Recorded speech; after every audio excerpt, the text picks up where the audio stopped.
Sound take 7 action.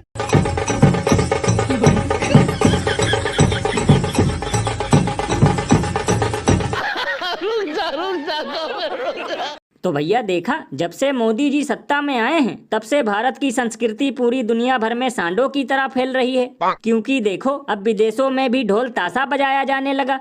लेकिन लल्लन भैया, मुझे तो लगता है कि जब से 2024 के चुनाव में 400 पार की पनौती लगी है तब से इनका डंका फट चुका है, इसीलिए खुद से ढोल बजाकर काम चलाना पड़ रहा है। क्योंकि लल्लन भैया, पहले विदेश के लोग इन्हें विश्वगुरु कहते थे, बॉस कहते थे, यहाँ तक कि पैर भी छूते थे। लेकिन आजकल तो इनके अपने ही एयरपोर्ट पर छोड़ने और रिसीव करने तक नहीं आते, और कुछ लोग तो नमस्कार भी नहीं करते। ये बिल्कुल सही कहा आपने। वैसे भैया शुक्र है मोदी जी अकेले सिंगापुर गए हैं, अंधभक्तों को लेकर नहीं गए, वरना ये ससुरे वहाँ की मस्जिद में भी मूर्ति खोजना और उसके सामने मुजरा करना शुरू कर देते। गजब बेइज्जती है। बताओ, यहाँ महंगाई बेरोजगारी की वजह से लोगों का खाना कमाना दुश्वार है। मणिपुर के साथ साथ देश भर में नफरत बेशुमार है, नारियों पर हो रहा लगातार अत्याचार है। लेकिन उसके बावजूद भी देश का चौकीदार हर महीने विदेश घूमने को तैयार है।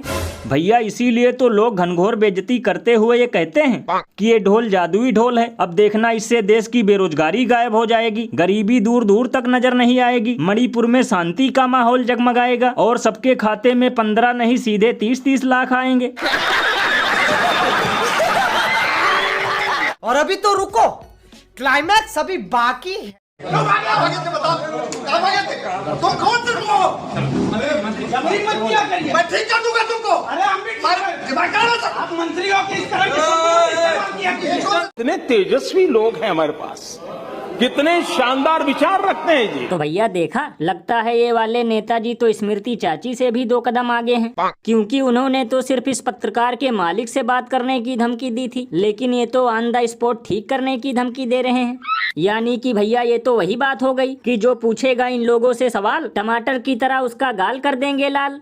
अरे बाप रे, ये तो धोती खोल रहा है। बताओ, गजब का अमृतकाल चल रहा है। एक तरफ मोदी जी हर चुनाव हर रैली में चीख चीख कर कहते हैं कि मैं भ्रष्टाचार और भ्रष्टाचारियों को धरती से डायनासोर की तरह विलुप्त कर दूंगा, और दूसरी तरफ उनके नेता मंत्रियों को भ्रष्टाचार का सवाल सुनते ही इतनी मिर्ची लगती है, इतनी मिर्ची लगती है कि इतनी मिर्ची तो मिर्ची के पौधे पर भी नहीं लगती।